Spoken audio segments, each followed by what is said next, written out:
2009 طيارة متجهة من نيويورك لواشنطن في أمريكا. بعد الإقلاع بدقائق بسيطة جدا المحركين اللي في الطيارة عطلوا. الكلام ده حصل على ارتفاع قليل جدا حوالي 1 كيلومتر. عشان تكون في الصورة، في المتوسط الطيارات بتكون على ارتفاع من 10 ل 12 كيلومتر. وهنا بقى كانت المشكلة، قال يعني هتفرق المحركات عطلت على ارتفاع كيلو على ارتفاع 10 كيلو؟ طبعا هتفرق. دلوقتي لو انت سايق عربيتك وماشي على 90 مثلا ومره واحده رحت قافل المحرك، العربيه هتفضل ماشيه مسافه لحد ما تقف. طب لو انت ماشي على 160 اكيد المسافه اللي العربيه هتتحركها لحد ما تقف اكتر من الحاله الاولى. الطياره نفس الموضوع، لما المحركات تعطل الطياره مش هتطب مره واحده في الارض، هتفضل طايره برضه بس طيران اسمه طيران شراعي جلايدنج. الارتفاع هيقل لكن في المقابل الطياره هتقدر تقطع مسافه افقيه. النسبه بين المسافه الافقيه للارتفاع اسمها الجلايدنج ريشيو، ودي ممكن توصل لحد 15. يعني لكل 1 كيلومتر من الارتفاع الطياره هتنزله الطياره تقدر تقطع مسافه 15 كيلومتر. نرجع بقى للطياره بتاعتنا، لانها كانت على ارتفاع قليل فالمسافه اللي كانت تقدر تتحركها كانت مسافه محدوده. الطيار لا قدر يرجع للمطار اللي هو خرج منه ولا يوصل لاقرب مطار، علشان كده حصل اللي حصل. في الحقيقه لا، مفيش حد على الطياره جرى له اي حاجه ولا حتى اتخدش حد. ما تعرفش الطيار كان بينه وبين ربنا عمار، قدر ينزل بالطياره سليمه والركاب سلام على نهر الهدسون.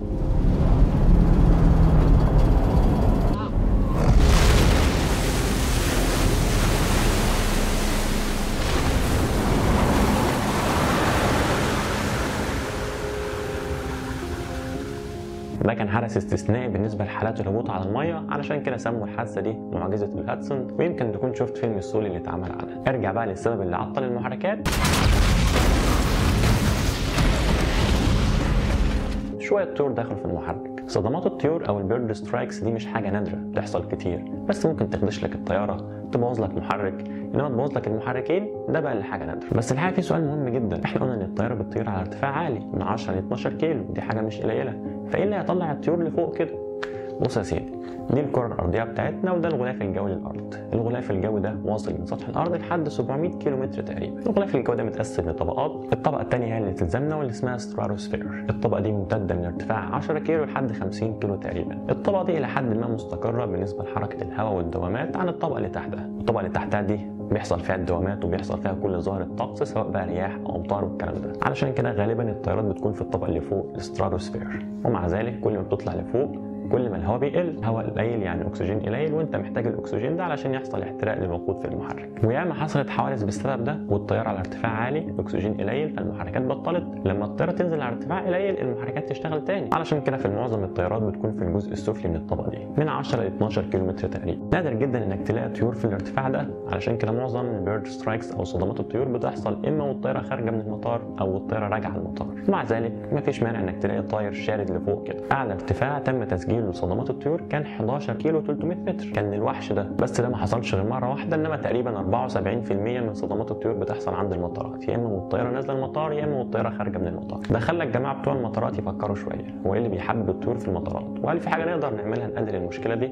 له في شويه اسباب كده بتشجع الطيور انها تكون موجوده في المطارات، زي مثلا ان المطارات بتكون عاده في مناطق بعيده، وارد جدا يكون فيها اعشاب تجذب الطيور. برضه ان كل المطارات بتكون مؤمنه من الحيوانات المفترسه، فمفيش حد هيناكف الطيور دي.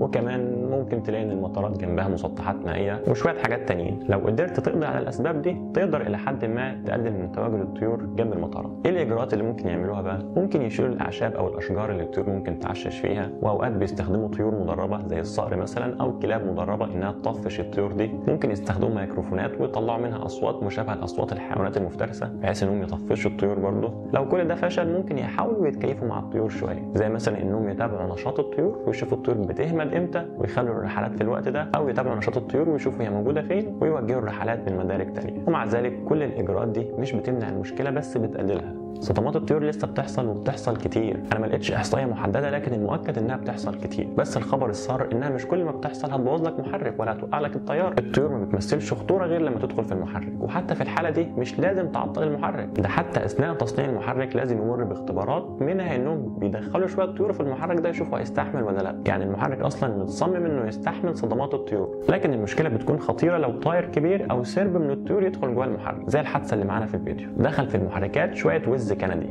الوزه من دول عامله 6 كيلو تقريبا وطولها حوالي متر. السرب من الوز ده بقى دخل في المحركين جابهم الارض على طول. انا كنت فاكر ان المحركات بتتسد، بس ده في الحقيقه ما بيحصلش. اصلا لما الطيور بتخش في المحرك، المراوح اللي في المحرك دي بتفرتكه، بس نتيجه الصدمه ممكن الرياش بتاع المراوح دي تتنى، فتحصل مشكله ميكانيكيه بحته كده مش هندخل في تفاصيلها، لكن هحط لك في الديسكربشن فيديو شارح المشكله باستفاضه. واخر حاجه هي الصوره دي طياره رشقت بالبوز بتاعها في طائر. بصراحه لو انا شفت الصوره دي في اكتر من مكان ما كنتش صدقتها، لان انا مش عارف ده حصل ازاي. على كل حال ما تنساش تشترك في القناه علشان تتابع فيديوهاتنا بعد كده. خد لك لفه في الفيديوهات القديمه. اشوفك الفيديو الجاي.